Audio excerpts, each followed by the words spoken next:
اعوذ باللہ من الشیطان الرجیم بسم اللہ الرحمن الرحیم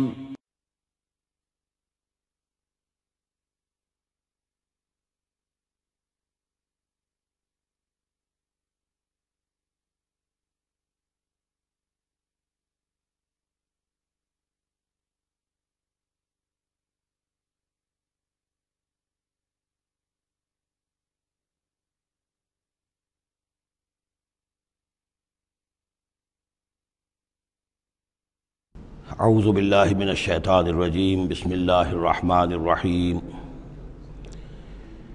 یوم نطوی السماء کطی السجل للکتب کما بدأنا اول خلق نعیدہ وعدا علینا انا کنا فاعلین صدق اللہ العظیم۔ سورہ انبیاء کی جو یہ آخری آیات ہیں ان میں بعض بہت اہم مضامین آئے ہیں۔ ہم جس آیت پر سے گزر چکے ہیں لا یحزنہم الفزع الاکبر، اللہ تعالیٰ کے جو نیک بندے ہوں گے انہیں جو قیامت کا زلزلہ آنے والا ہے، جس سے کہ اگلی صورت شروع ہو رہی ہے جس کے تذکرے سے کہ یا ایھا الناس اتقوا ربکم ان زلزلۃ الساعۃ شیء عظیم، اللہ تعالیٰ انہیں محفوظ رکھے گا اس فزع اکبر کے اثرات سے۔ لا یحزنہم الفزع الاکبر، احادیث سے یہ معلوم ہوتا ہے کہ صورتحال کچھ ایسی پیش آنے والی ہے کہ ابھی وہ ملاحم کا دور جس میں کہ کافی سختیاں آئیں گی مسلمانوں پر، خصوصاً عالم عرب میں، اور جو بھی عیسائیوں اور یہودیوں کا گٹھ جوڑ جو ہے اس کے خلاف مسلمانوں کو جو قتال کرنا ہے، جنگ کرنی ہے، اس میں کئی مراحل آئیں گے جس میں بہت نقصان ہوگا مسلمانوں کا بھی، پھر بالآخر اللہ تعالیٰ فتح دے گا۔ حضرت مسیح علیہ السلام کے ذریعے سے ایک آسمانی مدد ملے گی، معجزانہ مدد ملے گی اللہ تعالیٰ کی طرف سے، لیکن زمینی سطح پر بھی عام جو اسباب ہیں، عادی اسباب اس دنیا کے، اس کے حوالے سے عرب میں ایک مجدد جو ہیں وہ ظاہر ہوں گے، حضرت مہدی، اور ادھر جو مشرقی علاقہ ہے خراسان کا، جس میں میرے اندازے کے مطابق پاکستان کا علاقہ بھی شامل ہے اور افغانستان ہے، یہاں اس سے پہلے ہی وہ حکومت قائم ہو چکی ہوگی کہ جس سے پھر مدد جائے گی حضرت عیسیٰ علیہ السلام کے ساتھ اور حضرت مہدی کے ساتھ ہو کر پھر وہ اس اتحاد، عیسائی یہودی اتحاد کا مقابلہ کریں گے۔ اس کے بعد یہ ہے کہ پھر آخری مرحلہ آئے گا یاجوج اور ماجوج کے حملے کا، اور پھر پوری دنیا میں اسلام کا بول بالا ہو جائے گا، دین حق کا غلبہ ہوگا، اور مختلف روایات میں مختلف اس کی مقدار آئی ہے، 40 برس تک بھی، کہ پوری دنیا میں اللہ کے دین کا غلبہ ہوگا۔ خلافت علی منہاج النبوہ جس کی کہ خبریں ہیں حدیث کے اندر کہ 5واں دور وہ آنا ہے ابھی حضور صلی اللہ علیہ وسلم کے زمانے سے لے کر، پہلا دور دور نبوت، پھر دور خلافت علی منہاج النبوہ، پھر ظالم ملوکیت کا دور، پھر غلامی والی ملوکیت کا دور، اور پھر خلافت علی منہاج النبوہ کا دور۔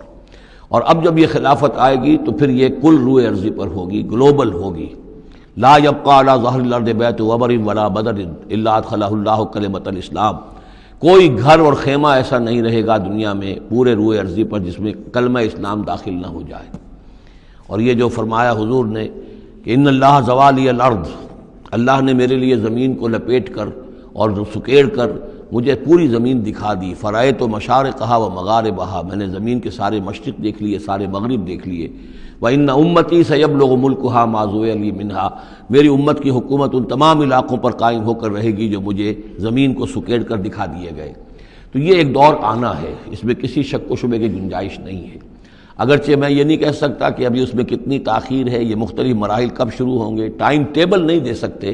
لیکن یہ کہ تقریباً یوں سمجھیے کہ قرآن مجید کے بین السطور سے اور احادیث نبویہ میں جو صراحت کے ساتھ خبریں آئی ہیں اس کی بنا پر یہ ہونا ہے۔ لیکن اس کے بعد جو قیامت آنی ہے، قیامت سے پہلے ایک مرحلہ ایسا آئے گا کہ جب یہ ایک ایسی ہوا چلے گی کہ جس کی بنا پر تمام اہل ایمان بڑی ہی آسانی کے ساتھ اور بڑے ہی اطمینان کے ساتھ ان کی روحیں اللہ تعالیٰ قبض کر لے گا اور ان پر موت واقع ہو جائے گی۔ پھر دنیا میں سوائے شریروں کے اور بدماشوں کے اور فساق و فجار کے کوئی نہیں رہے گا، تو پھر ان پر قیامت قائم ہوگی، اور ان کے لیے پھر یہ فضع الاکبر بھی ہے جس کا ذکر ہو رہا ہے یا سورہ انبیاء کے آخر میں، اور انہی کے لیے وہ زلزلۃ الساعہ ہے کہ جس کو کہ اس وقت لوگ جو ہے وہ دیکھیں گے، وہ ساری جو بھی سختیاں ہیں قیامت کی وہ ان کو برداشت کرنی ہے۔ اللہ اپنے نیک بندوں کو اس سے پہلے ہی ایک ایسی ہوا بھیج کر کے جس کے دل میں بھی ایمان ہوگا اس کی بڑی اطمینان اور سکون کے ساتھ اس کی موت واقع ہو جائے گی۔ اللہ تعالیٰ ان کو اس فضع اکبر سے اور زلزلہ عظیم سے بچا لے گا۔ اس کی صریح خبریں موجود ہیں احادیث نبویہ میں۔ لا يحزنهم الفزع الاکبر، انہیں نہیں ستائے گا وہ فضع اکبر، بڑی گھبراہٹ کا وقت جو آنے والا ہے۔ وتتلقاهم الملائکۃ، اور ان سے ملاقات کریں گے، لینے آئیں گے انہیں فرشتے، ان کا استقبال کریں گے۔ ھذا یومکم الذی کنتم توعدون، یہ ہے آپ کا وہ دن جس کا آپ سے وعدہ کیا جاتا تھا۔ اس کے بعد جو کچھ ہوگا، یوم نطوی السماء کطی السجل للکتب، جس دن کہ ہم آسمان کو ایسے لپیٹ لیں گے جیسے کہ کتاب کا تومار، سکرولز جو ہوتے ہیں وہ لپیٹ لیے جاتے ہیں۔ یہاں سماوات نہیں ہے، سما ہے۔ معلوم ہوتا ہے کہ یہی جو ہماری زمین کے قریب ترین جو آسمان ہوگا، اسی علاقے کے اندر در حقیقت یہ سارا جو ہے واقع ہوگا۔ اسی میں سورج بھی ہے، چاند بھی ہے، جمع الشمس والقمر، اسی کے اندر یہ جو بھی کرے ہیں یہ ٹکرائیں گے۔ یہ سارا جو زلزلۃ الساعۃ شیء عظیم جو ہے یہ اسی سولر سسٹم کے اندر ہونے والا ہے۔ جبکہ ہم آسمان کو یوم نطوی السماء کطی السجل للکتب، تو ہم اس کو لپیٹ دیں گے اس آسمان کو کہ جیسے کہ کتاب کا تومار جو ہے اور کتاب کا سکرول لپیٹ دیا جاتا ہے۔ کما بدانا اول خلق نعیدہ، جیسے کہ ہم نے پیدا کیا تھا اسے پہلی مرتبہ، اسی طریقے سے پھر اعادہ کریں گے، اس کا دوہرا دیں گے اس کو۔ وعدن علینا، یعنی یہ کہ جیسے کہ آپ کو معلوم ہے theory of the expanding universe, کہ ہر یہ جو کائنات ہے پھیل رہی ہے یوں اس طریقے سے چکر کھاتے ہوئے، ہر شے، ہر گلیکسی اسے چکر کھاتے ہوئے پھیلتی چلی جا رہی ہے۔ اسی طریقے سے یہ الٹ کر جیسے فنر ہوتا ہے وہ واپس آتا ہے جب، تو پھر اسی طریقے سے چکر کھاتے ہوئے وہ پھر آ کر جم جاتا ہے ایک جگہ پر۔ یوم نطوی السماء کطی السجل للکتب کما بدانا اول خلق نعید وعدا علینا، یہ ہم پر وعدہ ہے۔ انا کنا فاعلین، ہم یقیناً یہ کر کے رہیں گے۔ وَلَقَدْ كَتَبْنَا فِي الزَّبُورِ مِن بَعْدِ الذِّكْرِ، اور ہم نے لکھ دیا تھا زبور میں نصیحت کے بعد، ان الارض یرثها عبادی الصالحون، کہ ہماری اس زمین کے وارث ہوں گے ہمارے نیک بندے۔ اسی زمین کو جیسا کہ میں نے کہا جنت بنا دیا جائے گا، اور ابتدائی جو ہے نزل جو ہے ان کے لیے ابتدائی جنت وہ اسی زمین پر فراہم کی جائے گی۔ یہ زمین جو ہے اس کے وارث ہوں گے ہمارے نیک بندے۔ اس میں دونوں اشارے ہو سکتے ہیں، قیامت سے قبل اللہ کے نیک بندوں کی حکومت پوری زمین پر قائم ہو جائے گی، تو زمین کے وارث ہو جائیں گے اللہ کے نیک بندے۔ اور دوسرے یہ کہ آخرت کی زمین مراد ہو تو ظاہر بات ہے اس جنت کے تو ظاہر بات ہے وارث اللہ کے نیک بندے ہیں ہی۔ دونوں امکانات اس آیت میں موجود ہیں۔ ان فی ھذا لبلاغا لقوم عابدین، یقیناً اس میں پہنچا دینا ہے، بات کو پہنچا دینا ہے ان لوگوں کے لیے کہ جو اللہ کے بندے ہیں، اللہ کی بندگی کرنا چاہتے ہیں، اللہ کی عبادت پر کاربند رہنا چاہتے ہیں۔ وما ارسلناک الا رحمۃ للعالمین، اور نبی ہم نے نہیں بھیجا ہے آپ کو مگر تمام جہان والوں کے لیے رحمت بنا کر۔ آپ صرف عرب کے لیے نہیں بھیجے گئے تھے، اگر عرب کے لیے بھیجے گئے ہوتے تو آپ کا جو مقصد بعثت تھا وہ مکمل ہو گیا، وہ تو جزیرہ نما عرب میں دین کا بول بالا ہو گیا۔ هو الذی ارسل رسولہ بالہدی ودین الحق لیظہرہ علی الدین کلہ، تو وہ تو ہو گیا، جزیرہ نما عرب کے اندر اللہ کا دین جو ہے اس کا بول بالا ہو گیا تھا۔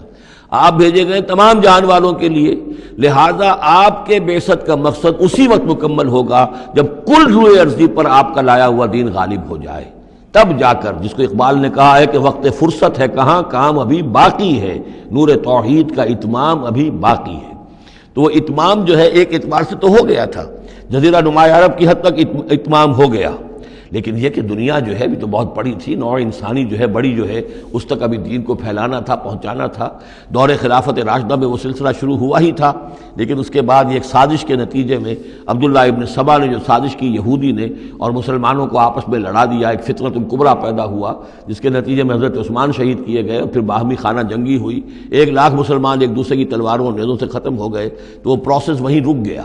اس کے بعد سے تو ہم اس کے واپس آئے ہیں، وہ دین کا جو غلبہ تھا وہ دین سے ہم پیچھے ہٹے ہیں، پسپائی ہوئی ہے۔ لیکن یہ کہ دنیا ختم نہیں ہو سکتی جب تک کہ محمد رسول اللہ صلی اللہ علیہ وسلم کا مقصد بعثت بتمام و کمال پورا نہ ہو، اور مقصد بعثت آپ کا ہے اظہار دین الحق، اللہ کے دین کا غلبہ، اور یہ اللہ کے دین کا غلبہ چونکہ آپ پوری نوع انسانی کے لیے بھیجے گئے ہیں، لہذا کل عالم انسانی پر اس کا ہونا لازم ہے۔ یہ گویا کہ صغریٰ کبریٰ قرآن سے ثابت ہے، لیکن اس کی صراحت کے ساتھ خبریں احادیث میں ہیں۔ وما ارسلناک الا رحمۃ للعالمین قل انما یوحی الی انما الہکم الہ واحد، اے نبی ان سے کہہ دیجئے یہ بات میری طرف وحی کی جا رہی ہے کہ تمہارا الہ بس ایک ہی الہ ہے، فہل انتم مسلمون، تو اب تم اس کی فرما برداری اختیار کرتے ہو یا نہیں؟ فإن تولوا، پھر اے نبی اگر یہ منہ موڑ لے، پیٹھ دکھا دیں، فقل آذنتکم علی سواء، تو کہہ دیجئے میں نے تمہارے کان کھول دیے ہیں، میں نے اللہ کا پیغام تمہیں کھلم کھلا ڈنکے کی چوٹ پہنچا دیا ہے ہر ایک کے لیے۔ اب تمہارے سرداروں کو بھی میں نے بات سمجھا دی ہے، عوام کے سامنے بھی پیش کر دیا ہے، سب کے لیے برابر، کوئی طبقہ ایسا نہیں رہا ہے اس تمہارے معاشرے کا جس کے سامنے کہ میری دعوت نہ پہنچ چکی ہو۔ اب آذنتکم علی سواء، سب کو یکساں میں نے سنا دیا، پہنچا دیا، اللہ کی تبلیغ کا حق ادا کر دیا۔ ان ادری اقریب ام بعید ما توعدون، یہ میں نہیں جانتا کہ جس چیز کا تم سے وعدہ کیا جا رہا ہے، جس چیز کی دھمکی دی جا رہی ہے، جو عذاب آنے والا ہے، وہ قریب ہے یا دور ہے۔ ٹائم ٹیبل میں نہیں دے سکتا، لیکن یہ کہ تمہارے اوپر جو بھی تمہارے کرتوتوں کے نتائج ہیں وہ بالآخر وہ تمہارے اوپر تمہاری شامت اعمال بن کر آئیں گے۔ وَإِنْ أَدْرِي أَقَرِيبٌ أَمْ بَعِيدٌ مَا تُوعَدُونَ، وہ قریب ہے یا دور ہے یہ میں نہیں کہہ سکتا۔ یہی جیسا کہ میں عرض کر رہا ہوں کہ یہ تمام جو سلسلہ ہے کہ جو احادیث نبویہ اور قرآن مجید، اور نہ صرف یہ کہ احادیث نبویہ بلکہ سابقہ جو کتابیں ہیں، آخر وہ بھی کتابیں تھیں اللہ کی، ان میں تحریف تو ہوئی ہے لیکن پھر بھی حق بات بھی موجود ہے، اس میں بھی جو پیشن گوئیاں موجود ہیں۔ چنانچہ آپ دیکھتے ہیں کہ اس وقت دنیا میں ہر اعتبار سے یہ جو چند سال اب رہ گئے ہیں اس صدی کے، 1999 اور 1998 بھی اس میں شامل ہے، پھر یہ کہ اس صدی کے اختتام پر اور پھر اگلی صدی کے شروع ہونے کے بارے میں نوسٹریڈیمس کی پیشن گوئیاں، شاہ ولی کی پیشن گوئیاں، پچھلے دنوں تو اخبارات میں آیا کہ گاندھی جی کی بھی کوئی پیشن گوئیاں برآمد ہوئی ہیں جو بھی اسی عرصے کے لیے تھی، شاید وہ بھی کہیں کچھ سنیاسی سے کچھ انہوں نے سنا ہو، وہ کوئی ان کی کوئی ایک وہ جو ہے ڈائری برآمد ہوئی ہے، جنگ میں خبر سنی تھی، شائع ہوئی تھی۔ وائن برگر جو ہے جو رہا ہے پچھلی حکومت کے اندر بڑا اہم، اس کی یہ پیشن گوئیاں ہیں۔ تو یہ سارا جو ہے، اور جو بائبل کی آخری کتاب ہے بک آف ریولیشن، حضرت یوحنا، حضرت یحییٰ جو حضرت مسیح کے حوارین میں سے تھے، ایک یوحنا تو وہ جو نبی تھے، یحییٰ وہ تو نبی تھے، جان دی بیپٹسٹ، ایک یہ جان ہیں جو حواری ہیں جن کے کہ وہ مکاشفات ہیں کہ جو آخری کتاب ہے بائبل کی، اور یہ احادیث نبویہ ہیں کہ جن میں کتاب الملاحم اور کتاب و آثار الساعہ وغیرہ ہیں، کتاب الفتن، تو ان سب سے معلوم ہوتا ہے کہ یہ چیزیں اب آنے والی ہیں اور معاملہ زیادہ دور نہیں رہا ہے، لیکن کتنا قریب ہے یہ بھی ہم نہیں کہہ سکتے۔ وَإِنْ أَدْرِي أَقَرِيبٌ أَمْ بَعِيدٌ مَا تُوعَدُونَ إِنَّهُ يَعْلَمُ الْجَهْرَ مِنَ الْقَوْلِ وَيَعْلَمُ مَا تَكْتُمُونَ، یقیناً اللہ تعالیٰ جانتا ہے کھلی بات کو بھی جو بلند آواز سے کہی جاتی ہے، اور وہ تو اس کو بھی جانتا ہے جسے تم چھپاتے ہو اپنے دلوں کے اندر۔ وَإِنْ أَدْرِي لَعَلَّهُ فِتْنَةٌ لَكُمْ وَمَتَاعٌ إِلَىٰ حِينٍ، اور میں نہیں جانتا، میں نہیں کہہ سکتا، ہو سکتا ہے کہ ابھی اس تاخیر میں تمہارے لیے کوئی آزمائش ہو، اللہ تمہیں ابھی اور fresh lease of existence grant کر دے، تاکہ یہ کہ تمہیں ایک کچھ عرصے کے لیے اس دنیا میں رہنے کا اور بسنے کا اور فائدہ اٹھا لینے کا موقع مل جائے، لیکن بالآخر ہونا وہ ہے جو میں بتا رہا ہوں، اس کے اندر کوئی شک نہیں ہے، وہ شدنی امر ہے۔ قال رب احکم بالحق، کہا نبی نے، رسول نے صلی اللہ علیہ وسلم، پروردگار اب حق کے ساتھ فیصلہ فرما دے۔ یعنی یہ کہ نبی اکرم صلی اللہ علیہ وسلم کا بھی دیکھیے، جیسے میں نے بار بار کہا ہے کہ آخر یہ اتنا طویل ہو گیا تھا رد و قضا کا مسئلہ کہ آپ کی طبیعت کے اندر بھی اب بات یہ آ رہی تھی کہ پروردگار اب فیصلہ سنا دے۔ قال رب احکم بالحق، پروردگار اب حق کے ساتھ فیصلہ سنا دے۔ وربنا الرحمن المستعان علی ما تصفون، اور یقیناً اب ان کی طرف خطاب کر کے، ہم تو جس سے مدد طلب کر رہے ہیں وہ ہمارا رب ہے رحمان، ہم اپنے رب سے رحمان سے جو مستعان ہے، جس سے کہ مدد طلب کی جاتی ہے، ہم طلب کر رہے ہیں ان تمام چیزوں کے خلاف جو تم کہہ رہے ہو، جو تمہاری باتیں ہیں، جو تم نے جو اعتراضات کیے ہیں، جو تم نے مجھے زج کیا ہوا ہے، ان سب کا مقابلہ میرے پاس تو یہ ہے کہ میں اپنے پروردگار سے ہی مدد طلب کر رہا ہوں۔ سورۃ الحج، بسم اللہ الرحمن الرحیم، یا ایھا الناس اتقوا ربکم ان زلزلۃ الساعۃ شیء عظیم۔ یہ فزع الاکبر جس سے کہ ختم ہو رہی ہے سورہ انبیاء، اسی کے تذکرے سے یہ شروع ہو رہی ہے سورہ حج۔ اے لوگو ڈرو اپنے رب سے، تقوی اختیار کرو اپنے رب کا، یقیناً قیامت کا زلزلہ بہت بڑی شے ہوگا۔ یوم ترونہا، جس دن کہ تم اس کو دیکھو گے، تذہل کل مرضعۃ عما ارضعت، بھول جائے گی ہر دودھ پلانے والی جسے وہ دودھ پلاتی تھی۔ یعنی واقعہ یہ ہے کہ حیوانات میں جو بھی دودھ پلانے والا کوئی جانور بھی ہو تو اسے بھی اپنے بچوں کے ساتھ جو انس ہوتا ہے، اور خاص طور پر انسانوں میں پھر ماں کی محبت اور شفقت اور ممتا جو ہے وہ اپنی جان دینے کو تیار ہوتی ہے، اپنے بچے کی آنس نہیں آنے دیتی۔ لیکن وہ سخت ایسا دن ہوگا، ایسی سختی ہوگی کہ دودھ پلانے والیاں اپنے دودھ پیتے بچوں کو بھول جائیں گی۔ وَتَضَعُ كُلُّ ذَاتِ حَمْلٍ حَمْلَهَا، اور دہشت کا عالم یہ ہوگا کہ ہر حاملہ کا حمل گر جائے گا۔ وَتَرَى النَّاسَ سُكَارَىٰ، اور تم دیکھو گے لوگوں کو کہ جیسے نشے میں ہیں، اس طرح کی کیفیت ان پر طاری ہوگی، ایسے بے سدھ سے نظر آئیں گے جیسے کہ گویا کہ نشے میں، وَمَا هُم بِسُكَارَىٰ، حالانکہ وہ کسی نشے میں نہیں ہے، وَلَٰكِنَّ عَذَابَ اللَّهِ شَدِيدٌ، بلکہ اللہ کا عذاب بہت سخت ہے، اللہ کی طرف سے بڑی سخت یہ گھڑی آنے والی ہے جس سے کہ اللہ تعالیٰ اپنے مومن صادق بندوں کو بچا لے گا، جس کی کہ صراحت ہے حدیث کے اندر۔ وَمِنَ النَّاسِ مَن يُجَادِلُ فِي اللَّهِ بِغَيْرِ عِلْمٍ، لوگوں میں سے ایسے بھی ہیں جو اللہ کے بارے میں جھگڑتے ہیں، اللہ کی آیات کے بارے میں جھگڑتے ہیں، قرآن مجید کے احکام کے بارے میں جھگڑتے ہیں، جبکہ حال یہ ہے بغیر علم، نہ ان کے پاس کوئی علم ہے،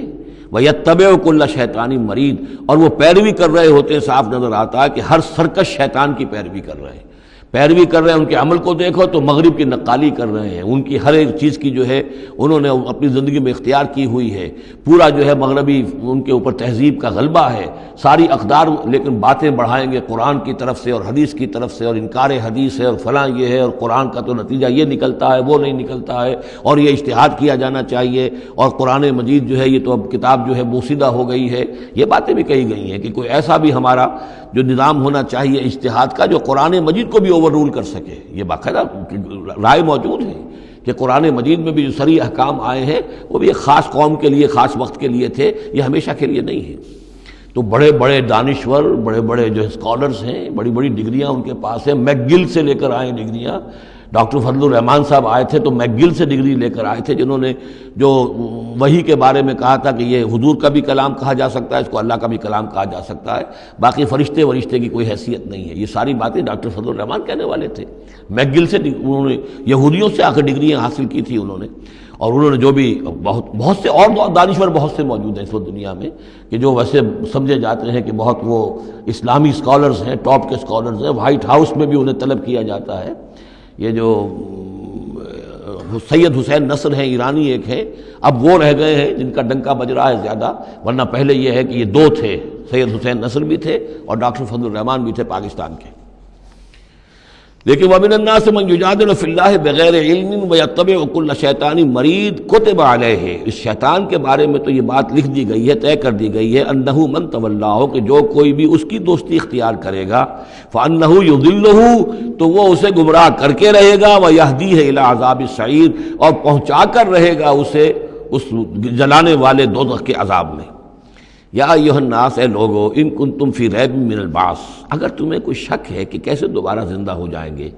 کیسے اٹھا لے گا اللہ تعالیٰ، کوئی تمہیں اشکال پیدا ہوتا ہے تو لو ہم تمہیں ایک مثال سے سمجھاتے ہیں۔ فَإِنَّا خَلَقْنَاكُم مِّن تُرَابٍ، سوچو ہم نے تمہیں مٹی سے پیدا کیا، اس لیے کہ باپ کے بھی جسم میں اگر نطفہ بنا ہے، منی بنی ہے، کہاں سے بنی ہے؟ خیر غذا کہاں سے آئی تھی اس کی؟ ساری غذا تو مٹی سے آئی ہے، زمین ہی سے آئی ہے، یہیں سے آئی ہے، وہ منرلز ہیں، وہ سب کچھ ہیں، گوشت کھایا ہے تو بکری نے جو کہاں سے غذا لی تھی؟ زمین سے لی تھی۔ تو تمہاری جو تخلیق ہے سب کی ابتدا میں جو ہے وہ مٹی سے ہے، من تراب ثم من نطفۃ، پھر وہ نطفے کی ایک شکل بنی، ثم من علقۃ، پھر تم ایک علقہ کی شکل میں تھے۔ اس علقہ کے بارے میں بعد میں عرض کروں گا، ابھی میں اس کا کوئی ترجمہ نہیں کر رہا۔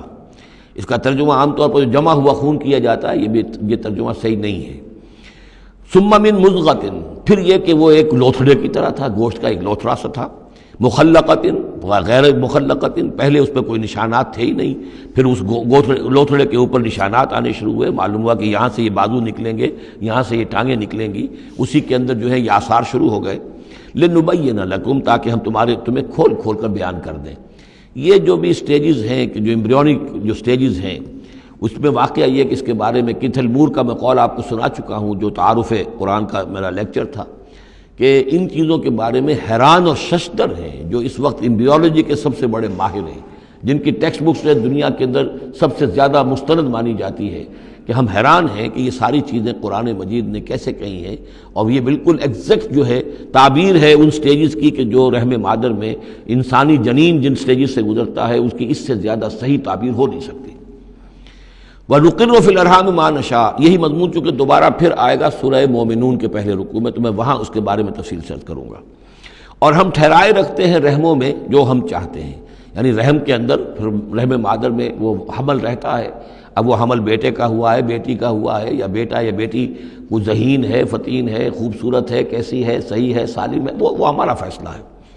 نقر فی الارحام ما نشاء الی اجل مسمى، ہم ٹھہرائے رکھتے ہیں رحموں میں جو ہم چاہتے ہیں ایک وقت معین تک، ثم نخرجکم طفلا، پھر ہم تمہیں نکالتے ہیں، وہ تم چھوٹے سے بچے ہوتے ہو، ثم لتبلغوا اشدکم، پھر تم اپنی پوری جوانی کو پہنچتے ہو، قوت کو پہنچتے ہو، ومنکم من یتوفی، تم میں سے وہ بھی ہیں کہ جو پہلے ہی ان کا انتقال ہو جاتا ہے، انہیں قبض کر لیا جاتا ہے، انہیں اللہ تعالیٰ لے جاتا ہے، ومنکم من یرد الی ارذل العمر، اور تم میں سے ایسے بھی ہوتے ہیں جو بڑی ہی نکمی ضعیفی کی عمر کو پہنچ جاتے ہیں، لکیٰ لا یعلم من بعد علم شیئا، کہ پھر وہ نہ جانے سب کچھ جاننے کے باوجود کچھ بھی۔ بڑھاپا آتا ہے تو ایسا آتا ہے، ڈیمنشیا بھی ہو جاتا ہے، ساری ذہنی صلاحیتیں ختم ہو جاتی ہیں، یادداشت زائل ہو جاتی ہے، پھر بچپن کی عادتیں عود کر آتی ہیں، لکیٰ لا یعلم من بعد علم شیئا، پھر یہ صورت بھی ہو جاتی ہے۔ یہ ارذل العمر ہے جس سے کہ حضور صلی اللہ علیہ وسلم نے اللہ کی پناہ مانگی ہے کہ اللہ اس سے پہلے اٹھا لے، اس سے پہلے کہ انسان اس کیفیت میں آ جائے کہ جس کا نقشہ یہاں کھینچا جا رہا ہے، لکیٰ لا یعلم من بعد علم شیئا۔ بڑا سقراط تھا، بقراط تھا، کچھ تھا، لیکن اب کیا ہو گیا ہے اس کو دیکھیے۔ وَمِنْكُمْ مَنْ يُرَدُّ إِلَىٰ أَرْذَلِ الْعُمُرِ، ان کے لیے دعا کر لیجیے، اللہم اغفر لہ وارحمہ وادخلہ فی رحمتک وحاسبہ حسابا یسیرا۔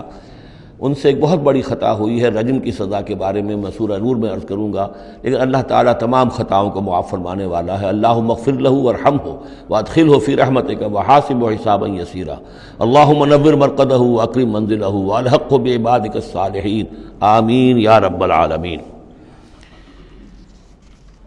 وَمِنْكُمْ مَنْ يُتَوَفَّى وَمِنْكُمْ مَنْ يُرَدُّ إِلَىٰ أَرْذَلِ الْعُمُرِ لِكَيْ لَا يَعْلَمَ مِنْ بَعْدِ عِلْمٍ شَيْئًا وَتَرَى الْأَرْضَ، اب ایک تو نقشہ کھینچا انسانی زندگی کا، اس آپ مٹی سے چل کر تم کہاں سے کہاں پہنچ گئے،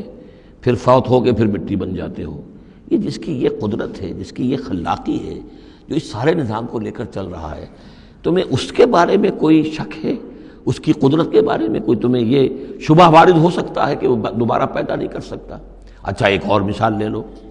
وَتَرَى الْأَرْضَ حَامِدَةً، تم دیکھتے ہو زمین کو کہ پڑی ہوئی ہے، بے آب و گیا، خشک اور ویران، کئی زندگی کے آثار نہیں۔ فَإِذَا أَنزَلْنَا عَلَيْهَا الْمَاءَ اهْتَزَّتْ وَرَبَتْ، پھر جب ہم اس پر پانی برساتے ہیں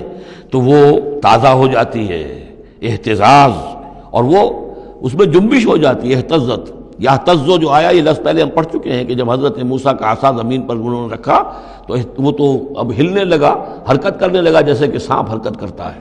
تو زمین میں بھی حرکت پیدا ہو جاتی ہے، اس لیے کہ اب جو کونپلیں نکل رہی ہیں وہ حرکت کر رہی ہیں، وہ ادھر ادھر جو ہے، جو پہلے زمین پڑی ہوئی تھی ساکن، صامت، ساکن، بے آب و گیا، خشک، لیکن اس کے بعد اہتزت، اس کے اندر ایک حرکت پیدا ہوتی ہے، وہ ربت، وہ ابھرتی ہے، گویا کہ جیسے وہ گھاس یا سبزہ اوپر اٹھ رہا ہے، اور جیسے کہ فصل گویا کہ زمین اٹھ رہی ہے، وہ اٹھتی ہے، ابھرتی ہے۔ وَأَنبَتَتْ مِن كُلِّ زَوْجٍ بَهِيجٍ، اور ہر طرح کی قسم قسم کی تر و تازہ چیزیں جو ہیں وہ اگا دیتی ہے زمین۔ تو ذرا سوچو، زمین مردہ تھی، اللہ نے زندہ کر دیا۔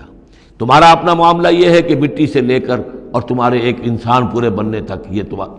پھر کیسے شک کرتے ہو؟ تمہیں اللہ تعالیٰ کی قدرت میں بھی کوئی شک نہیں ہونا چاہیے۔ یہ تمہاری زندگی کا سائیکل چل رہا ہے اور یہ نباتاتی سائیکل چل رہا ہے ساتھ کے ساتھ، یہ چند مہینے کا ہوتا ہے، یہ تمہارا جو ہے یہ 60 70 80 برس کا ہے، اس کے علاوہ تو کوئی فرق نہیں۔ ذالک بان اللہ هو الحق، یہ اس لیے ہے کہ اللہ تعالیٰ الحق ہے، اس کے حق ہونے میں، برحق ہونے میں کسی شک و شبے کی گنجائش نہیں۔ وَأَنَّهُ يُحْيِي الْمَوْتَىٰ، اور یہ کہ وہ مردہ کو زندہ کرتا ہے، مردہ کو زندہ کرے گا۔ زمین تمہارے سامنے مردہ پڑی ہوتی ہے اور زندہ ہو جاتی ہے۔ وَأَنَّهُ عَلَىٰ كُلِّ شَيْءٍ قَدِيرٌ، اور یہ کہ وہ تو ہر چیز پر قادر ہے۔ وَأَنَّ السَّاعَةَ آتِيَةٌ، اور یہ کہ قیامت آ کر رہنی ہے، لا ریب فیہا، اس میں کسی شک و شبے کی گنجائش نہیں۔ وَأَنَّ اللَّهَ يَبْعَثُ مَن فِي الْقُبُورِ، اور یقیناً اللہ تعالیٰ اٹھائے گا ان کو جو قبروں کے اندر ہے۔ بعث بعد الموت ہو کر رہے گا۔ وَمِنَ النَّاسِ مَن يُجَادِلُ فِي اللَّهِ بِغَيْرِ عِلْمٍ وَلَا هُدًى وَلَا كِتَابٍ مُنِيرٍ، اور لوگوں میں سے کچھ ایسے بھی ہیں جو اللہ کے بارے میں، اللہ کی باتوں کے بارے میں، اللہ کی صفات کے بارے میں، ذات خداوندی کے بارے میں جھگڑتے ہیں، بحثیں کرتے ہیں، نزاع کرتے ہیں، نہ ان کے پاس علم ہے، بغیر علم ولا ہدن، نہ کوئی ہدایت ہے، ولا کتاب منیر، نہ کوئی روشن کتاب ہے جس سے وہ رہنمائی لے رہے ہوں۔ ثانی عطف ہی، وہ اپنی گردن کروٹ اپنی موڑ کر چل دیتا ہے،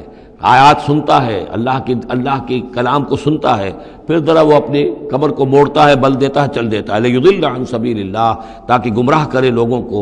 اللہ کے راستے سے۔ لہو فی الدنیا خزی، اس کے لیے دنیا کی زندگی میں بھی رسوائی ہے، ونذیقہ یوم القیامت عذاب الحریق، اور قیامت کے دن ہم اسے جلانے والے عذاب کا مزہ چکھائیں گے۔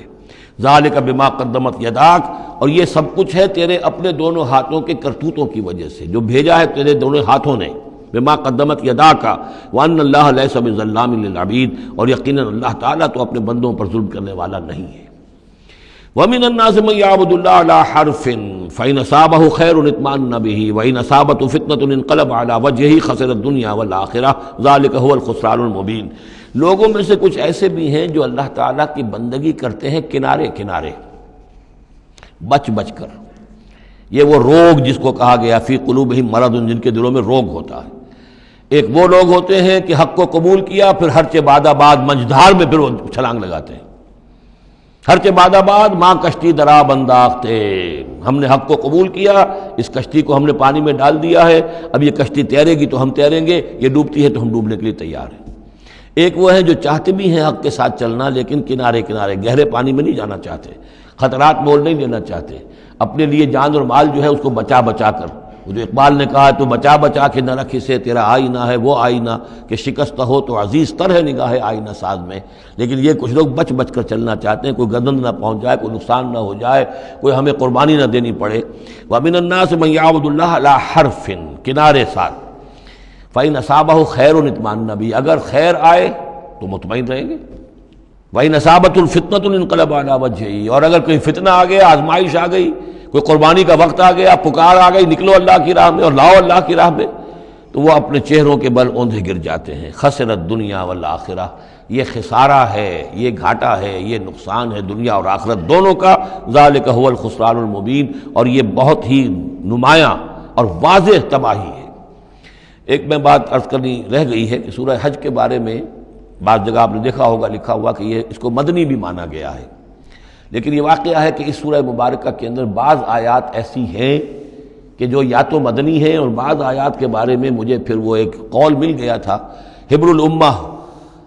حضرت عبداللہ ابن عباس رضی اللہ تعالی عنہما کا، وہ میں بعد میں انشاءاللہ وہ کل ہم پڑھیں گے۔ وہ آیات نازل ہوئی ہیں اثناء سفر ہجرت میں۔ ظاہر بات ہے کہ جب حضور مکے سے نکل آئے ہیں اور جا رہے ہیں تو کتنے دن لگے ہیں، کوئی وہ چند گھنٹے کا، 1 گھنٹے کی فلائٹ تو نہیں تھی کہ جو ہوائی جہاز سے آپ چلے گئے ہوں، آدھے گھنٹے کی فلائٹ ہے کل نہیں، لیکن یہ کوئی وقت لگا۔ اس میں بھی جو آیات نازل ہوئی ہیں،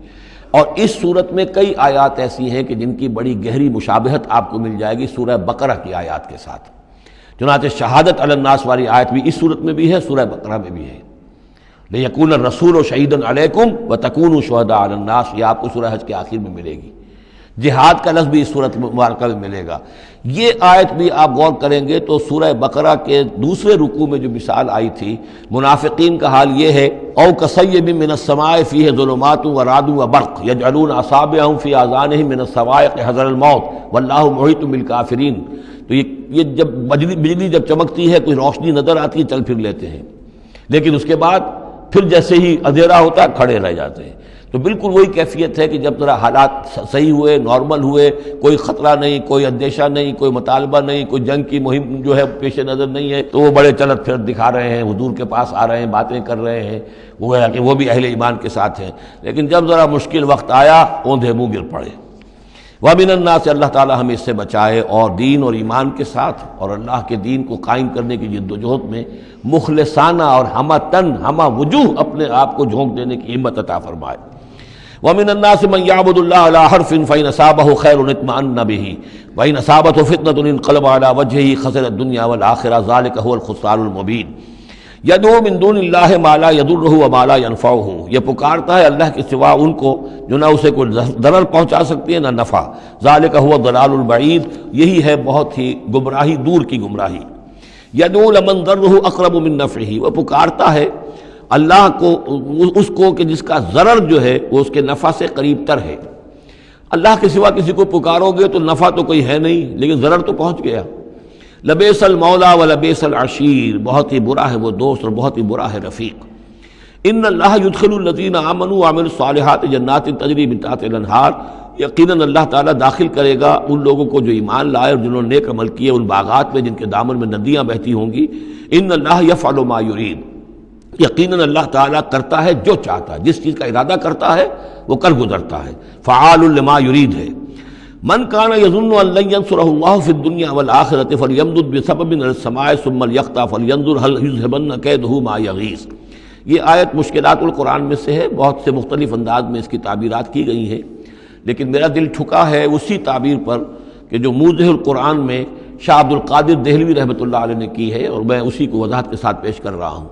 جو شخص دین کے لیے خدمت کر رہا ہو، دین کے لیے لگا ہوا ہو کام کے اندر، داعی ہے یا اس کسی داعی کے ساتھ ہے، اب اس کے لیے یہ ہوتا ہے کہ ایک تو امید ہوتی ہے کہ اللہ کی مدد آئے گی، آج نہیں تو کل آئے گی، کل نہیں تو پرسوں آئے گی۔ اگر کسی وجہ سے انسان حالات کو دیکھ کر اتنا مایوس ہو جائے کہ اللہ کی مدد کی اسے امید نہ رہے، یہ چیز پھر اس کے لیے بہت بڑی ناکامی کا سبب بن جائے گی۔ امید پیوست رہ شجر سے امید بہار رکھ، اللہ سے مایوس نہیں ہونا چاہیے، نہ لا تقنطوا من رحمت اللہ۔ ٹھیک ہے دیر ہو جائے کوئی حرج نہیں، لیکن یہ کہ یہ اللہ کی مدد آئے گی، اللہ جو ہے نصرت فرمائے گا، اللہ تعالی ہماری مدد کرے گا۔ والذین جاہدوا فینا لنہدینہم سبلنا، جو لوگ ہماری راہ میں محنت کریں گے، جدوجہد کریں گے، ہم لازماً انہیں اپنے راستے دکھائیں گے۔ یہ اللہ کا پختہ وعدہ ہے، ان وعدوں پر یقین رکھنا چاہیے۔ لا انک لا تخلف المیعاد، اے اللہ ہمیں یہ اندیشہ نہیں ہے کہ تو اپنا وعدہ پورا نہیں کرے گا، خلاف کرے گا، ہاں ہمیں اندیشہ ہوتا ہے کہ ہم تیرے وعدوں کے مصداق بن سکیں گے یا نہیں، ان کا مصداق بننے کی شرائط پوری کر سکیں گے کہ نہیں۔ یہ کیفیت بندے کی رہنی چاہیے، اللہ تعالیٰ کی مدد سے اور اللہ تعالیٰ کی نصرت سے مایوس کبھی نہیں ہونا چاہیے۔ تو اس کی ایک مثال دی ہے کہ اگر کوئی شخص کسی رسی کے ساتھ کہیں اوپر سے ایک رسی ہے اس کو اس نے پکڑا ہوا ہے، تو تب تک تو یہ کہ تھاما ہوا ہے،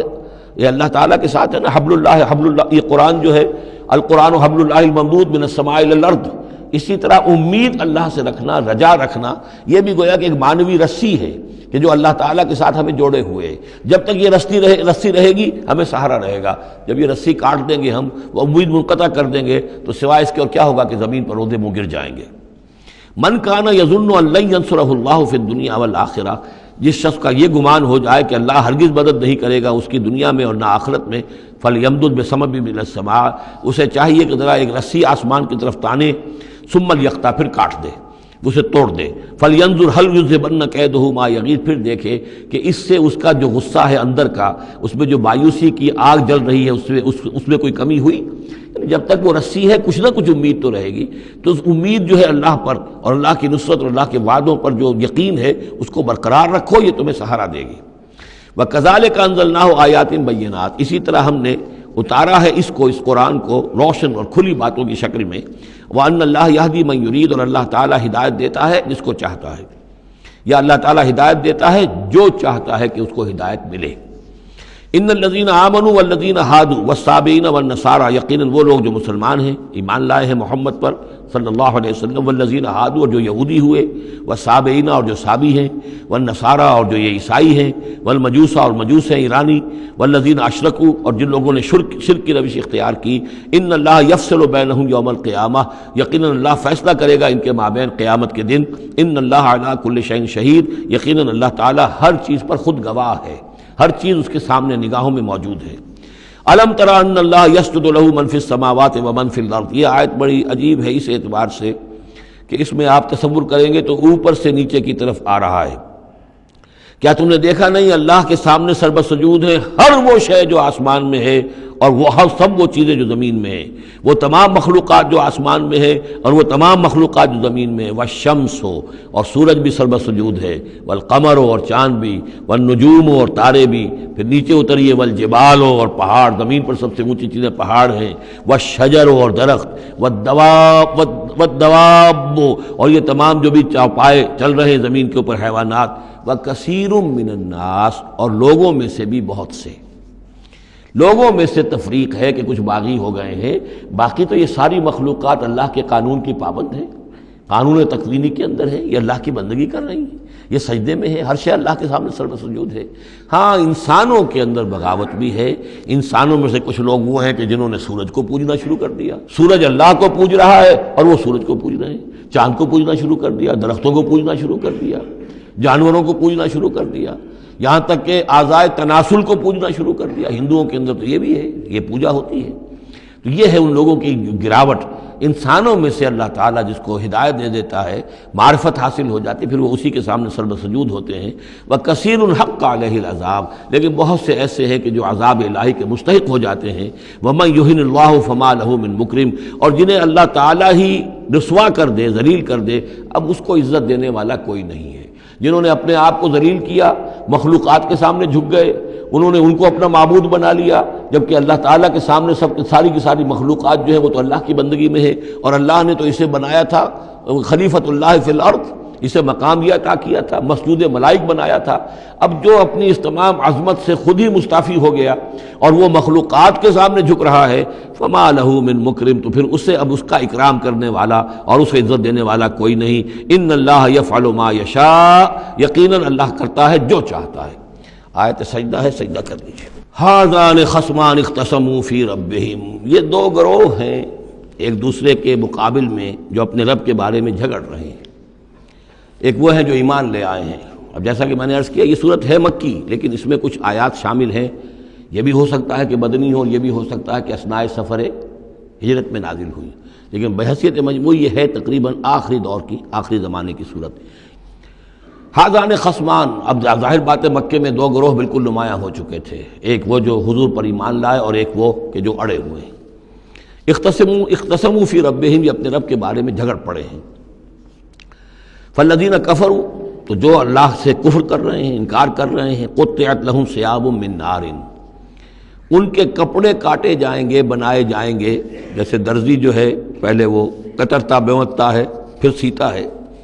تو ان کے لیے جو بنائے جائیں گے کپڑے وہ آگ کے ہوں گے۔ قطعت لہم ثیاب من نار بیوتے جائیں گے، قطع کیے جائیں گے ان کے لیے کپڑے آگ کے۔ یصب من فوق رؤوسہم الحمیم ان کے سروں کے اوپر کھولتے ہوئے پانی کے تریڑے دیے جائیں گے۔ یسحر بہ ما فی بطونہم والجلود جس سے کہ ان کی کھالیں بھی جھلس جائیں گی اور جو کچھ ان کے پیٹوں کے اندر ہوگا وہ بھی جھلس جائے گا۔ وَلَهُم مَّقَامِعُ مِنْ حَدِيدٍ اور پھر ان کے لیے لوہے کے وہ ہتھوڑے ہوں گے کہ جو ان کے سروں پر پڑیں گے۔ كُلَّمَا أَرَادُوا أَن يَخْرُجُوا مِنْهَا جب بھی وہ چاہیں گے کہ وہاں سے نکل جائیں، من غم کے مارے، اعیدوا فیہا انہیں پکڑ کر دوبارہ پھر اسی میں ڈال دیا جائے گا۔ وذوقوا عذاب الحریق اور چکھو مزہ اس جلانے والے عذاب کا۔ تم نے اللہ کا انکار کیا، تم نے محمد کی نفی کی، تم نے ان کو ماننے سے انکار کیا۔ اس کے برعکس ان اللہ یدخل الذین آمنوا وعملوا الصالحات یقیناً اللہ داخل کرے گا ان لوگوں کو جو ایمان لائے اور جنہوں نے نیک عمل کیے، جنات تجری من تحتها الانہار ان باغات میں جن کے نیچے ندیاں بہتی ہوں گی، یحلون فیہا من اساور من ذہب ولؤلؤا پہنائے جائیں گے انہیں کنگن سونے کے اور موتی، ولباسہم فیہا حریر اور ان کی پوشاک جو ہوگی وہاں پر ریشم کی ہوگی۔ دنیا میں ریشم مردوں پر حرام ہے، وہاں ریشم جو ہے اسی کا لباس ہوگا، باریک ریشم کے اوپر کا لباس اور گاڑھے ریشم کا جو ہے نیچے کا لباس ہوگا۔ وَہُدُوا إِلَى الطَّيِّبِ مِنَ الْقَوْلِ اور ان کو تو رہنمائی کر دی گئی ہے بہترین بات کی طرف۔ بہترین بات کیا ہے؟ کلمہ طیبہ لا الہ الا اللہ محمد رسول اللہ، یا سبحان اللہ والحمد للہ ولا الہ الا اللہ واللہ اکبر ولا حول ولا قوۃ الا باللہ۔ ہدوا الی الطیب من القول انہیں ہدایت دے دی گئی ہے من القول اچھی بات، بہترین کلمہ طیبہ کی۔ وہدوا الی صراط الحمید اور ان کو تو ہدایت دے دی گئی ہے سیدھی اور اللہ کی تعریفوں والے کے راستے کی طرف، کہ وہ سیدھے اس راستے پر بڑھتے ہوئے اللہ تعالیٰ کی رحمت میں فراح و ریحان و جنت النعیم کے اندر پہنچ جائیں گے۔ ان الذین کفروا یصدون عن سبیل اللہ، یقیناً وہ لوگ جنہوں نے کفر کیا اور جو روک رہے ہیں لوگوں کو اللہ کے راستے سے، والمسجد الحرام ہے، اور مسجد حرام سے روک رہے ہیں۔ اب مسلمان یہاں سے جانے پر مجبور ہیں، یہ جوار اس کے جوار بیت اللہ میں رہتے تھے، یہاں سے چھوڑ کر جانے پہ مجبور ہیں، بعد میں کتنے عرصے تک نہ وہ عمرہ کر سکے نہ حج کر سکے، تو جو ان کو اس مسجد حرام سے روک رہے ہیں، الذی جعلناہ للناس سواء العاکف فیہ والباد، اس گھر کو جو ابراہیم نے بنایا تھا، جس کو ہم نے تمام انسانوں کے لیے مساوی قرار دیا ہے، برابر ہے یہاں پر، چاہے یہاں کے رہنے والے مقیم ہوں اور چاہے باہر سے آئیں۔ یہ اصطلاحات ہیں آفاقی اور مقیم۔ وہاں بیت اللہ میں، حرم میں کوئی فرق نہیں کیا جا سکتا حقوق میں۔ اب بھی میں سمجھتا ہوں کہ وہاں اس میں کوئی حرج شک نہیں ہے کہ حرم کے اندر کوئی فرق نہیں ہے۔ کوئی شخص باہر کا آ کر پہلی صف میں بیٹھ جائے، کوئی اسے زبردستی نہیں اٹھا سکے گا۔ یہ دوسری بات ہے کہ وہاں پہ شرطے وغیرہ جو ہیں ان کو رشوتیں دے کر لوگوں نے کو اپنی سیٹیں ریزرو کرا لی ہوتی ہیں، یا کبھی کوئی جو وی آئی پیز آنے والے ہوتے ہیں ان کے لیے وہ خالی کرتے ہیں، لیکن عام طور پر یہی ہے، آپ جس جگہ جا کر بیٹھ جائیں، کوئی یہ نہیں کہہ سکتا کہ میں یہاں کا رہنے والا ہوں، مکی ہوں، میں بیٹھوں گا، تم یہاں سے اٹھو۔ سواء العاکف فیہ والباد، برابر ہے وہاں کے رہنے والے مقیم بھی اور وہ لوگ بھی کہ جو باہر سے آتے ہیں، آفاقی ہیں۔ وَمَن يُرِدْ فِيهِ بِإِلْحَادٍ بِظُلْمٍ، اور جو کوئی بھی اس میں بیت اللہ میں کوئی الحاد کی کوشش کرے گا، اللہ تعالیٰ کے سیدھے راستے سے ہٹانے کی لوگوں کو، اور اس میں کجی پیدا کرنے کی کوشش کرے گا شرارت نفس کی بنا پر، نُذِقْهُ مِنْ عَذَابٍ أَلِيمٍ، اس سے ہم مزہ چکھائیں گے دردناک عذاب کا۔ وَإِذْ بَوَّأْنَا، یہ دو رکوع ہیں ابھی سورہ مبارکہ کے، حج کے مناسک کا کچھ ذکر ہے یہاں پر، خاص طور پر قربانی کا خاص طور پر ذکر ہے۔ سورہ بقرہ کے دو رکوع 24واں 25واں، اس میں بھی حج کے مناسک آ چکے ہیں، لیکن وہاں پر اصل قربانی کا ذکر نہیں تھا، وہ تو صرف یہ ہے کہ وہ دم جو دینا پڑتا ہے اگر کسی وجہ سے سر منڈانا پڑ گیا ہے قبل از وقت، اور یا اسی طریقے سے تمتع اگر کیا ہے تو اس کا وہ دم شکر کا ہے وغیرہ وغیرہ۔ لیکن یہاں پر جو دو ہے، ایک قربانی اور ایک طواف، ان دو کا جو ہے ذکر ہو رہا ہے خاص طور پر یہاں۔ وَإِذْ بَوَّأْنَا لِإِبْرَاهِيمَ مَكَانَ الْبَيْتِ، اور جب ہم نے معین کر دی ابراہیم کے لیے اپنے گھر کی جگہ، بتا دی کہ یہ ہے وہ جگہ جس کے بارے میں میرا گمان یہ ہے کہ وہاں بنیادیں موجود تھیں حضرت آدم علیہ السلام کی بنائی ہوئی، لیکن اوپر سے دیواریں سب کی سب گر چکی تھیں اور سیلاب کی وجہ سے سارا اب وہاں کوئی آثار نہیں رہے تھے۔ اللہ تعالیٰ نے رہنمائی فرما کر ان کی نشاندہی کروا دی۔ اللہ تشرک بی شیئا، اور یہ حکم دے دیا گیا میرے ساتھ کسی شے کو شریک نہ کرنا، وطہر بیتیا، اور میرے اس گھر کو پاک رکھنا، للطائفین، طواف کرنے والوں کے لیے، والقائمین، اور قیام کرنے والوں کے لیے، کھڑے ہو کر نمازیں پڑھنے والوں کے لیے، والرکع السجود، اور رکوع کرنے والوں کے لیے اور سجود کرنے والوں کے لیے۔ یہ گویا کہ جیسے وہاں آیا تھا وَعَهِدْنَا إِلَىٰ إِبْرَاهِيمَ وَإِسْمَاعِيلَ أَن طَهِّرَا بَيْتِيَ لِلطَّائِفِينَ وَالْعَاكِفِينَ وَالرُّكَّعِ السُّجُودِ، تقریباً وہی آیت یہاں پر آئی ہے، صرف یہ کہ عاکف کی بجائے یہاں قائمین کا لفظ آیا ہے۔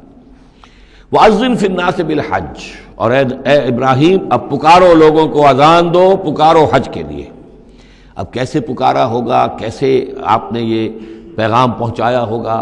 کہاں سے اللہ تعالیٰ نے ان کی آواز کو، ان کی پکار کو کہاں کہاں پہنچایا ہوگا، یہ اللہ تعالیٰ کا معاملہ ہے۔ یا تو کا رجالن، پکاریے لوگوں کو، حج کی دعوت دیجیے، آئیں گے وہ آپ کے پاس پیدل چل کر بھی، وعلیٰ کل ضامر،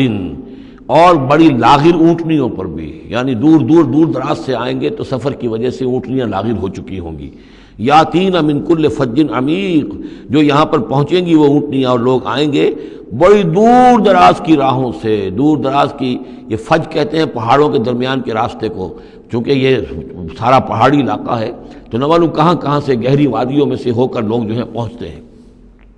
لیشہدوا منافع لہم، تاکہ یہ آئیں حاضر ہوں ان جگہوں پر کہ جو ان کے لیے منفعت کی جگہیں ہیں۔ وَيَذْكُرُ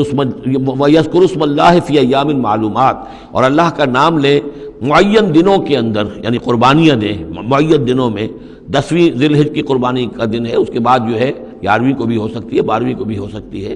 یا ایام معلومات ہیں۔ عَلَىٰ مَا رَزَقَهُم مِّن بَهِیمَةِ الْأَنْعَامِ، تو اللہ کا نام لیں ذبح کرتے ہوئے، اللہ کا نام لیں ان پر کہ جو ہم نے انہیں یہ چوپائے عطا کیے ہیں، مویشی دیے ہیں۔ فَكُلُوا مِنْهَا، تو ان کو ذبح کر کے ان کی قربانی دے کر اس میں سے خود بھی کھاؤ۔ وَأَطْعِمُوا الْبَائِسَ الْفَقِيرَ، اور جو برے حال میں ہو، فقیر محتاج جو بہت ہی خستہ حال ہے، اس کو بھی کھلاؤ۔ ثُمَّ لْيَقْضُوا تَفَثَّهُمْ، پھر یہ کرنے کے بعد پھر اپنے میل کچیل دور کرو، پھر احرام کھولنا ہوتا ہے، پھر یہ کہ وہ رنحت رمی ہوتی ہے، نہر ہوتا ہے، حلق ہوتا ہے، اور پھر طواف۔ چار یہ الفاظ جو ہیں یہ 10ویں تاریخ کے ہیں، 4 افعال، رمی اور نہر، پھر جا کر قربانی دینا، پھر یہ کہ حلق کر کے اور پھر یہ احرام کھل گیا، اب نہاؤ دھو میل کچیل جو بھی احرام کی وجہ سے صاف کرو، اچھے کپڑے پہنو اور پھر جاؤ اور طواف کرو، طواف زیارہ۔ ثم لیقضوا تفثهم، پھر چاہیے کہ وہ دور کریں اپنے میل کچیل، ولیوفوا نذورهم، اور جو بھی نذریں مانگی ہوئی ہوں ان کو پورا کریں، ولیطوفوا بالبیت العتیق، اور اب جا کر اس قدیم گھر کا طواف کریں۔ ذالک، یہ سن چکے،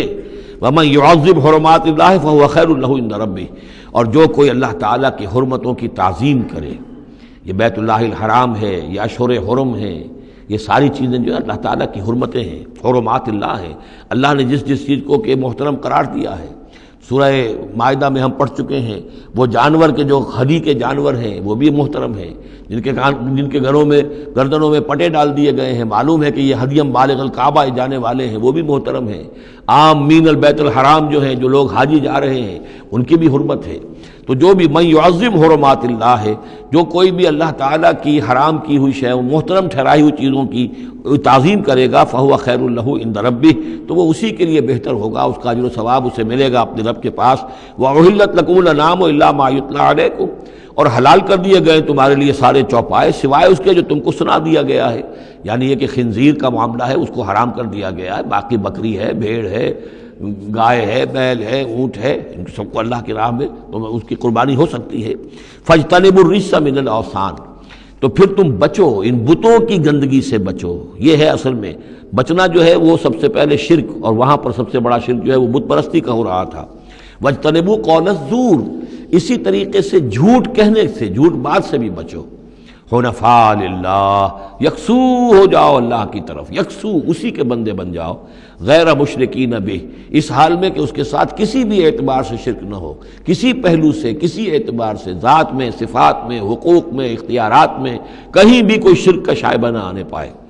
ومن یشرک باللہ، اور جو کوئی اللہ کے ساتھ شرک کرے گا، فکأنما خر من السماء، تو وہ تو ایسے ہے جیسے وہ رسی کٹ گئی اور اب وہ زمین کے اوپر گر پڑا، زمین کی طرف جا رہا ہے آسمان سے۔ کوئی شخص ہے جو آسمان سے کسی بلند چیز سے کسی رسی کے ساتھ لٹکا ہوا ہے،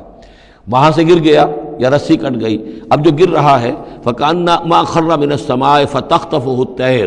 اب یا تو یہ کہ وہ جو پرندے ہیں وہ اسے اچک کر لے جائیں، کوئی باز آئے اور پکڑ کر لے جائے، کوئی اور ہو، جو بھی یہ بڑے بڑے جانور ہوتے ہیں کہ جو شکار کرتے ہیں پرندوں کا، تخطفه الطیر، پرندے اس کو اڑا کر لے جائیں، اور تہوی بہ الریح، یا یہ کہ پھر ہوا ان کو لے جا کر گرائے فی مکان صحیح، کسی دور کی جگہ میں کوئی ہوا جو ہے جھونکا اس کو لے جائے اور کسی کھائی میں جا کر گرا دے۔ یہ معاملہ ہے اس شخص کا جو اللہ کے ساتھ شرک کرتا ہے، اس کے پاس کوئی سہارا نہیں رہا۔ اب توحید والا جو ہے وہ ایک سہارے پر قائم ہے۔ قول الثابت بالحیات الدنیا، یہ جو ہم ثبات عطا کرتے ہیں اہل ایمان کو، بالقول الثابت فی الحیات الدنیا، دنیا کی زندگی میں۔ ذالک، یہ تم نے سن لیا، یہ احکام تم نے سن لیے۔ ومن یعظم شعائر اللہ، پھر سن لو جو اللہ کے شاعر کی تعظیم کرے گا، فإنها من تقوی القلوب، تو یقیناً یہ دلوں کے تقوی کی بات ہے۔ ان تمام چیزوں کی ہم پڑھ چکے ہیں سورہ بقرہ میں، ان الصفا والمروۃ من شعائر اللہ، بیت اللہ شعیرہ ہے، اور وہ مقام ابراہیم شعیرہ ہے، صفا اور مروہ جو ہے شعیرہ ہیں۔ شعیر وہ چیز ہے کہ جس سے اللہ تعالیٰ کی بندگی کا شعور پیدا ہو، ان کے ساتھ وہ چیزیں وابستہ ہیں، وہ تاریخ ان کی ہے کہ جس کے حوالے سے پھر یہ کہ اللہ تعالیٰ کا شعور جو ہے انسان کے اندر پیدا ہوتا ہے، اس کی ذات کا، صفات کا۔ لکم فیہا منافع الی اجل مسمى، یہ جو جانور ہیں اس کی قربانی کے، تمہارے لیے ان میں نفع ہے ایک اجل مسمى تک، یعنی یہ نہیں ہے کہ قربانی کا جانور ہے تو اس کے اوپر سواری نہیں کر سکتے، سواری کر سکتے ہو۔ قربانی کا جانور ہے تو اس کا دودھ پی سکتے ہو، اگر وہ گائے ہے درمیان میں اگر کوئی دودھ ہے یا بکری ہے لے کے جا رہے ہو تو اس کا دودھ پی سکتے ہو۔ منافع الی اجل مسمى، ایک وقت معین تک کے لیے۔ ثم محلها الی بیت العتیق، پھر ان کا جو اصل مقام ہے جہاں انہیں لے جا کر پیش کر دینا ہے وہ ہے بیت العتیق، یعنی اللہ کا گھر۔ اللہ کا گھر کا جو منہر ہے پھر اس کو وسیع کر کے، اور بنا کی وادی میں ایک بہت بڑی جگہ ہے، ورنہ اس سے پہلے جو ہے یہ مروہ کی جو پہاڑی ہے، صفا اور مروہ کے پاس جو ہے یہ قربان گاہ تھی، مروہ ہی سے وہ وادی شروع ہو جاتی ہے کہ جس پر کچھ آگے چل کر وہ منا کا پورا آتا ہے، اب یہ منہر جو ہے وہ ادھر ایکسٹینڈ کر دیا گیا ہے۔ وَلِكُلِّ أُمَّةٍ جَعَلْنَا مَنسَكًا، اور ہم نے ہر امت کے لیے ایک قربانی کا نظام مقرر کیا، لِيَذْكُرُوا اسْمَ اللَّهِ عَلَىٰ مَا رَزَقَهُم مِّن بَهِيمَةِ الْأَنْعَامِ، تاکہ وہ اللہ کا نام لیا کریں ان مویشیوں پر کہ جو ہم نے انہیں عطا فرمائے ہیں۔ فَإِلَٰهُكُمْ إِلَٰهٌ وَاحِدٌ، تو جان لو تمہارا الہ ایک ہی اللہ ہے، واحد۔ فَلَهُ أَسْلِمُوا، اس کے سامنے سر تسلیم خم کرو، اس کی اطاعت قبول کرو۔ یعنی یہ ایسا نہ ہو کہ بس قربانی تو ہو رہی ہے، باقی سب حرام خوریاں ہو رہی ہیں، 10-10 ہزار 20-20 ہزار کا جانور لے کر اور اس کے فوٹو کھنچوا کر اخبارات میں شائع کیے جا رہے ہیں، ہے سارا حرام خوری کا نتیجہ۔ تو یہ تو کوئی قربانی نہیں ہے، یہ اللہ تعالیٰ کے ہاں قبول نہیں ہے، چاہے وہ 1 لاکھ کا جانور ہو لیکن ہو اسلام کے ساتھ۔ فَلَهُ أَسْلِمُوا، اس کی اطاعت تو قبول کرو، اس کے حلال اور حرام کے پابند تو ہو، اس کے حرام کردہ چیزوں سے منہ نہ مارو۔ وبشر المخبتین، اور اے نبی بشارت دے دیجئے مخبتین کو، اخبات کہتے ہیں جو اپنے آپ کو پست کر لیں اللہ کے سامنے، تواضع اور عاجزی اختیار کرنے والے۔ الذین اذا ذکر اللہ وجلت قلوبہم، یہ جو سورہ انفال کے شروع میں الفاظ آئے تھے اس سے ملتے جلتے الفاظ ہیں۔ وہ کون لوگ ہیں؟ وہ لوگ مخبتین کہ جب اللہ کا ذکر کیا جائے تو ان کے دل لرز اٹھتے ہیں، کانپ اٹھتے ہیں۔ والصابرین علی ما اصابہم، اور جو بھی کوئی تکلیف ان پر آئے، کوئی مصیبت آئے، کوئی ناگوار صورتحال درپیش ہو جائے تو اس پر صبر کرنے والے۔ والمقیم الصلاۃ، اور نماز کے قائم کرنے والے۔ ومما رزقناہم ينفقون، اور جو کچھ ہم نے ان کو دیا ہے اس میں سے ہمارے لیے خرچ کرنے والے، ہماری رضا جوئی کے لیے، ہمارے دین کے لیے یا محتاجوں کے لیے انفاق کرنے والے۔ اللہم ربنا اجعلنا منہم والبدن جعلناها لکم من شعائر اللہ، اور یہ جو قربانی کے جانور خاص طور پر اونٹ ہیں، ان کو ہم نے تمہارے لیے ان کو بھی شاعر بنا دیا، یہ بھی اللہ کے شاعر میں سے ہے، اس لیے کہ یہ اونٹ جو ہے ابھی اللہ کے نام پر قربان کیے جا رہے ہیں۔ لکم فیہا خیر،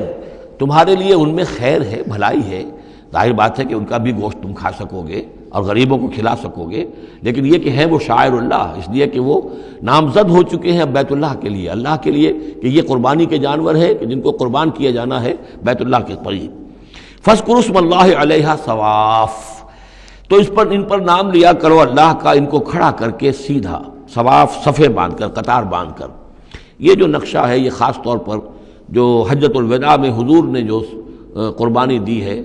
تو 63 آپ نے اونٹ اپنے ہاتھ سے نہر فرمائے، کل 100، یہ 63 آپ نے اپنے ہاتھ سے نہر فرمائے۔ اور یہ آتا ہے روایات کے اندر، اب یہ چونکہ معاملہ حضور کا ہے اور اس میں ہمیں کسی شک و شبے کی گنجائش نہیں ہے کہ اب کھڑے ہوئے ہیں قطار میں، اور ایک اب نہر کرنے کا طریقہ بھی ہوتا ہے، برچھا مارا جاتا ہے اونٹ کی یہاں گردن میں،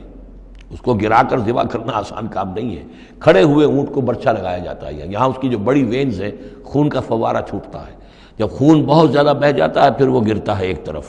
ایک پہلو کے اوپر، تو پھر اس کا معاملہ جو ذبح کرنے کا ہوتا ہے۔ تو حضور جیسے برچھا مارتے تھے اور اس کے بعد پھر اگلا اونٹ اپنی گردن خود آگے کرتا تھا۔ نہ شود نصیب دشمن کے شود ہلاک تیغت، سر دوستاں سلامت کی تو خنجر آزمائی، گویا کہ ان کے لیے خود ایک اعزاز تھا، اللہ نے شعور دیا ہے۔ وہ تو جو ایک سوکھی ہوئی لکڑی تھی جس کا سہارا لے کر حضور صلی اللہ علیہ وسلم وہ آپ خطبہ دیا کرتے تھے جمعے کا، پھر جب ممبر بنا دیا گیا اب وہ اس لکڑی جو ہے اس کا آپ سہارا نہیں لے رہے، تو پہلا دن جب تھا کہ آپ نے اس کا سہارا نہیں لیا اور آپ ممبر پر کھڑے ہو کر آپ نے جب خطبہ دیا ہے تو اس سوکھی لکڑی میں سے ایسی آواز آ رہی تھی جیسے کوئی بچہ بلک بلک کر رو رہا ہو کہ میری یہ سعادت آج ختم ہو گئی ہے، مجھے جو سعادت نصیب تھی کہ محمد الرسول اللہ صلی اللہ علیہ وسلم میرا سہارا لیا کرتے تھے، مجھ پر ٹیک لگایا کرتے تھے، یہ مجھ سے جاتی رہی فضیلت، بلک بلک کر رو رہا ہے۔ حنانہ اس کو کہتے ہیں، ستون حنانہ، اب بھی مسجد نبی میں ایک ستون ہے حنانہ، حنین کہتے ہی اس کو ہے کہ جس میں رقت ہو، بچہ رو رہا ہو، بلک رہا ہو تو یہ حنین ہے، تو حنانہ ہے وہ۔ اور اس کے لیے یہ نوٹ کر لیجیے، کہا ہے مولانا روم نے، فلسفی کو منکر حنانہ است، از حواس انبیاء بیگانہ است۔ پہلے فلسفی ہوتے تھے، آج سائنسدان جو انکار کرے گا کیسے ہو سکتا ہے سوکھی لکڑی میں سے بچوں کے سے رونے کی آواز آئے، کیسے مان لیں گے ہم؟ سر سید کیسے مانیں گے اس کو؟ نہیں مانیں گے کبھی بھی۔ تو فلسفی یا سائنسدان کو منکر حنانہ است، کہ وہ حنانہ کا انکار کرتا ہے، از حواس انبیاء بیگانہ است، اس لیے کہ انبیاء کے معاملات کو وہ جانتا نہیں ہے، وہ عام لوگوں پر قیاس کر رہا ہے۔ فاذکروا اسم اللہ علیہا صواف، تو لو اللہ کا نام ان پر، ان کو نہر کرنے کے لیے انہیں صفوں میں کھڑا کر کے، فَإِذَا وَجَبَتْ جُنُوبُهَا، جب ان کے پہلو زمین پر ٹک جائیں، جب خون اتنا بہہ جاتا ہے، کمزور ہو جاتا ہے اونٹ، تو پھر وہ ایک طرف کو اپنی کروٹ کے بل زمین کے اوپر پڑ جاتا ہے۔ فَكُلُوا مِنْهَا، تو اب کھاؤ اس میں سے اس کے گوشت کو، وَأَطْعِمُوا الْقَانِعَ وَالْمُعْتَرَ، اور کھلاؤ اس کو بھی جو قناعت کے ساتھ بیٹھا ہوا ہے، مانگتا نہیں پھر رہا ہے، سائل نہیں ہے، اس کے پاس کچھ نہیں ہے لیکن وہ مانگتا نہیں پھرتا، قانع، اور معتر جو بے قرار ہو گیا ہے، آتا ہے، سوال کر رہا ہے، مانگ رہا ہے، گوشت مانگ رہا ہے، اس کو بھی دو، اس کو بھی دو۔ کذالک سخرناہا لکم لعلکم تشکرون، اسی طرح تو ہم نے اتنے بڑے جانور کو تمہارے لیے مسخر کر دیا ہے، اونٹ جیسے جانور کو، اور وہ کھڑا ہوتا ہے تم برچھا مارتے اس کو، سخرناہا لکم لعلکم تشکرون، تاکہ تم اللہ کا شکر ادا کرو۔ لن ینال اللہ لحومہا ولا دماؤہا، اب یہ ہے اصل شے، اللہ تک نہ ان کے گوشت پہنچتے ہیں نہ خون پہنچتا ہے، ولیکن ینالہ التقوی منکم، ہاں اگر پہنچتا ہے اس تک تو تقوی اگر ہے تمہارے اندر تو اللہ تک پہنچ جائے گا۔ یعنی یہ کہ ایک یہ رسومات ہے، ظاہری شکل ہے، ظاہری شکل اصل دین نہیں ہے، اگرچہ اس کے بغیر بھی تو حقیقت جو ہے وہ کسی نہ کسی حیولو ہی میں ظاہر ہوگی، کوئی نہ کوئی اسے پیکر چاہیے، تو ان عبادات کا پیکر بھی اہم ہے، لیکن صرف پیکر کو نہ سمجھیں، ظاہر کو نہ سمجھیں، اصل شے اس کی روح ہے، روح تقوی۔ وہ جو علامہ اقبال نے کہا ہے کہ رہ گئی رسم اذاں روح بلالی نہ رہی، فلسفہ رہ گیا تلقین غزالی نہ رہی، اور نماز و روزہ و قربانی و حج یہ سب باقی ہیں، تو باقی نہیں ہے۔ وہ ہمارا وہ تقوی، ہمارا اللہ کے ساتھ خلوص و اخلاص، قربانی جب انسان دے رہا ہو تو واقعتاً اس کے اپنے اندر اگر تقوی بھی ہے، اس نے حلال ذریعے سے کمائے ہوئے مال میں سے اس نے اتنی محنت کی ہے کہ اس میں سے اثار کر رہا ہے، اللہ کے نام پر ایک جانور کو ذبح کر رہا ہے، پھر خود اپنی زندگی میں وہ اللہ کے قوانین کا پابند ہے، اسی کے مطابق زندگی گزار رہا ہے، اور وہ اپنی توانائیاں، قوتیں، صلاحیتیں اللہ کی راہ میں لگا رہا ہے، اس کی قربانی ہے۔ باقی اگر یہ نہیں ہے تو ٹھیک ہے، چلیے کم سے کم غریبوں کو گوشت مل جائے گا، کچھ نہ کچھ فائدہ تو ہو ہی جائے گا، لیکن یہ کہ وہ اصل قربانی نہیں ہے، اللہ تک کچھ نہیں پہنچے گا تمہارا۔ لن ینال اللہ لحومہا ولا دماؤہا، دیکھو ان قربانیوں کے نہ گوشت اللہ تک پہنچتے ہیں نہ ان کے خون، ولیکن ینالہ التقوی منکم، ہاں تقوی اگر ہے وہ اللہ تک پہنچ جاتا ہے۔ کذالک سخرہا لکم لتکبروا اللہ علی ما ہداکم، اسی طرح اللہ تعالیٰ نے اسے تمہارے لیے مسخر کر دیا ہے، لتکبروا اللہ علی ما ہداکم، تاکہ تم اللہ کی تکبیر کیا کرو اس ہدایت پر جو اس نے تمہیں دی ہے۔ دیکھیے دو عیدیں ہیں ہماری، عید الفطر جو رمضان کے بعد آتی ہے، ایک عید الاضحیٰ ہے جو حج کے ساتھ منسلک ہے، وہاں بھی ہم نے رمضان مبارک کے بارے میں جو آیات آئی ہیں سورہ بقرہ کے 23ویں رکوع میں، وہاں بھی لتکبروا اللہ علی ما ہداکم ولعلکم تشکرون، شہر رمضان الذی انزل فیہ القرآن ہدی للناس وبینات من الہدی والفرقان فمن شہد منکم الشہر فلیصمہ فمن کان مریضا او علی سفر فعدۃ من ایام اخر یرید اللہ بکم الیسر ولا یرید بکم العسر ولتکملوا العدۃ ولتکبروا اللہ علی ما ہداکم ولعلکم تشکرون، وہی الفاظ یہاں ہیں، لتکبروا اللہ علی ما ہداکم، تاکہ تم تکبیر کرو، اللہ کی تکبیر کرو۔ اسی لیے عیدیان کے لیے جاتے آتے ہوئے تکبیر، اور اس کو بھی بڑا بلند آواز سے، جاتے آتے راستہ بدلنا، پھر نماز جو دوگانہ ہے عید کی اس میں اضافی تکبیرات ہیں، لتکبروا اللہ علی ما ہداکم ولعلکم تشکرون پر تو وہ آیت ختم ہوئی ہے، وبشر المحسنین، اور اے نبی ان لوگوں کو آپ بشارت دے دیجئے جو اسلام اور ایمان اور تقوی کی منزلیں طے کرتے ہوئے